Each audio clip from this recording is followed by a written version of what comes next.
പൊതുവേ ഈ ഒരു കാലഘട്ടം എന്ന് പറയുമ്പോൾ മീനം രാശിയിൽ ശനിയുടെ സ്ഥിതി ഉള്ള കാലഘട്ടങ്ങളിൽ ജന്മമാസം മീനമാസം ആവുക, ഇടവമാസം ആവുക, കന്യമാസം ആവുക, ധനു മാസമാവുക, ഈ മാസങ്ങളിൽ ജനിച്ചവർക്ക് ആ ശനി കടന്നു പോകുന്ന കാലം വരയ്ക്കും തീർച്ചയായിട്ടും ഒരു വലിയ ലെവലിൽ ഒരു ബ്ലഡ് ടെസ്റ്റ് ഒക്കെ എടുക്കേണ്ട ഒരു സിറ്റുവേഷൻ വരും.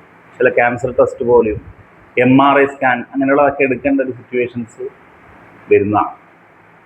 അത് അനുഭവം നോക്കുക. ഈ മാസങ്ങൾ ജനിച്ചവർക്ക് ആ ശനി വന്ന ശേഷം അങ്ങനെ ഒരു അനുഭവം ഉണ്ടോ എന്ന് നോക്കുക.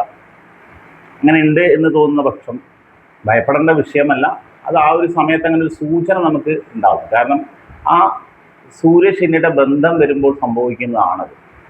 അതെല്ലാവർക്കും ആ അനുഭവങ്ങൾ വരും. ചെറിയൊരു വിഷയമായിട്ട് ടെസ്റ്റ് എടുക്കേണ്ട സിറ്റുവേഷനെങ്കിലും വരും. അപ്പം ഇത് കാണുന്നവർ അനുഭവം ഉണ്ടെങ്കിൽ കമൻസ് ഇടുക. അപ്പം അങ്ങനെ എല്ലാ പക്ഷം എന്ത് പരിഹാരം ചെയ്യണം എന്ന് പറഞ്ഞാൽ